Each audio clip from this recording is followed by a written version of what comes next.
မင်္ဂလာပါဤစာသည်အရက်သို့မဟုတ်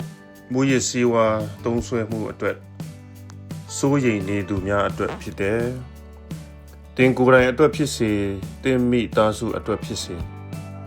တင်အတိုင်းဝိုင်းရှိတစုံတစ်ယောက်အတွက်ဖြစ်စေယဉ်ကျေးမှုနောက်ခံအမျိုးမျိုးမှလူများသည်အရက်သို့မဟုတ်မူရစ်ဆေးဝါးသုံးစွဲမှုကြောင့်ထိခိုက်နိုင်သည်ယဉ်ကျေးမှုအချို့တွင်မြည်သည့်အချိန်တွင်သို့မဟုတ်မြည်တို့အကူအညီပေးရမည်ကိုသိရှိရန်ခက်ခဲနိုင်ပါသည်အလွန်အကျွံလှုပ်ဆောင်မိမိကိုတင်စိုးရိမ်စရာဖြစ်ပေမည်တစုံတစ်ယောက်အတွက်စိုးရိမ်နေပါကနူးညံ့တိမ်မွေ့စွာစစ်ဆေးခြင်းသည်အဆင်ပြေနိုင်ပါသည်အရက်သို့မဟုတ်မူရစ်ဆေးဝါးသုံးစွဲမှုသည်မိသားစုများနှင့်ဆက်ဆံရေးများကိုထိခိုက်နိုင်ပါသည်အိမ်တွင်အငင်းပွားမှုများပုံမူရရှိနိုင်သည်ကလေးများသည်ကြောက်ရွံ့ခြင်းစိတ်ရှုပ်ထွေးခြင်းသို့မဟုတ်စိတ်ဆိုးခြင်းတို့ကိုခံစားရနိုင်ပါသည်တခါတရံတွင်အကြမ်းဖက်မှုများရှိနိုင်ပါသည်အကြမ်းဖက်မှုသည်ဘယ်တော့မှအဆင်မပြေနိုင်ပါလူများသည်၎င်းတို့၏ကိုယ်ခန္ဓာသို့မဟုတ်စိတ်တွင်ပြောင်းလဲမှုများကိုသတိပြုမိနိုင်မည်ဥပမာခေါင်းကိုက်ခြင်းအိမ်မပျော်ခြင်းအရာဝတ္ထုများကိုမှတ်မိရန်ခက်ခဲခြင်းသို့မဟုတ်ဝမ်းနည်းခြင်းစိုးရိမ်ခြင်းသို့မဟုတ်အလွန်အထီးကျန်ခြင်းကဲ့သို့သောပြောင်းလဲမှုများကိုသတိပြုမိနိုင်ပါမည်အရက်နှင့်မူရစ်ဆေးဝါးသည်အလုပ်လုပ်ရန်ပညာသင်ကြားရန်သို့မဟုတ်ငွေကြေးစီမံခန့်ခွဲရန်ခက်ခဲစေနိုင်သည်လူအချို့တို့သည်အလုပ်ပြုတ်ခြင်းဘေးများပေးဆောင်ရန်ခက်ခဲခြင်းများသို့မဟုတ်လူငယ်များကြောင်းမတက်တော့ခြင်းတို့ဖြစ်စေနိုင်ပါသည်ဤစိန်ခေါ်မှုများသည်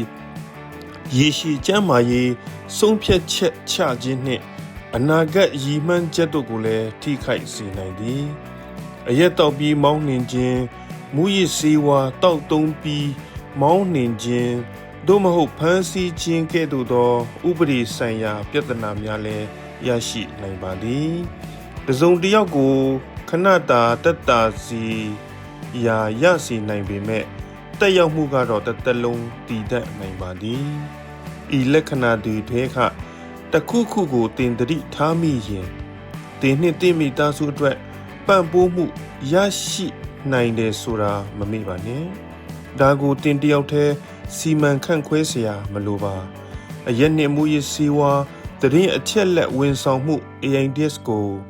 1839-2539-35မှာအချိန်မရွေးဖုန်းခေါ်ဆိုနိုင်ပါသည်ဖုန်းခေါ်ဆိုမှုဟာတီးတန့်အခမဲ့ဖြစ်ပြီးတပတ်မှာ9ရက်တရက်ကို24နာရီရရှိနိုင်မှာဖြစ်ပါတယ်စကားပြန်တယောက်ကိုတောင်းဆိုနိုင်ပြီးတင့်နာမည်ပြောပေးเสียမလိုပါAIDS ကအရက်နှင့်မူရစ်ဆေးဝါးများအကြောင်းအချက်အလက်များဘာလို့ရမလဲဆိုတာကိုပတ်သက်ပြီးအကြံဉာဏ်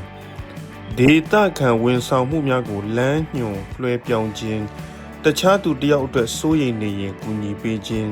တင့်မိခွန်းတွေကိုဖြေဆိုပေးခြင်းတို့ကိုလှုပ်ဆောင်ပေးနိုင်ပါသည်လေးစားစွာနားထောင်ပေးကြပါလိမ့်မည်ဟုယုံကြည်ပါသည်တင့်ကိုစီရင်ခြင်းသို့မဟုတ်ဖိအားပေးခြင်းမရှိပါယုံကြည်စိတ်ချရသည့်အတိုင်းဝိုင်းသို့မဟုတ်ဘာသာရေးခေါင်းဆောင်တွေကလည်းတင့်ကိုပံ့ပိုးကူညီဖို့လမ်းညွှန်ပေးနိုင်ပါသည်တစုံတစ်ယောက်ဟာအရေးပေါ်အန္တရာယ်ရင်ဆိုင်နေရပြီးအရေးပေါ်အကူအညီလိုအပ်နေပါက000ကိုဖုန်းခေါ်ဆိုနိုင်ပါသည်စိတ်ခံစားမှုဆိုင်ရာပံ့ပိုးမှုလိုပါက Lifeline 131114မှာလည်းပြောဆိုရရှိနိုင်ပါသည်ပြီးတော့ Tasmania မှာရှိတဲ့ Margaret Restaurant Center ကတင်နှင့်တင့်အတိုင်းဝိုင်းကိုတင့်ရဲ့ရွေးချယ်စရာတွေကိုနားလည်ပြီးဝန်ဆောင်မှုတွေကိုချိတ်ဆက်နိုင်အောင်ပံ့ပိုးပေးဖို့ရှိနေပါသေးသည်ကျေးဇူးတင်ပါတယ်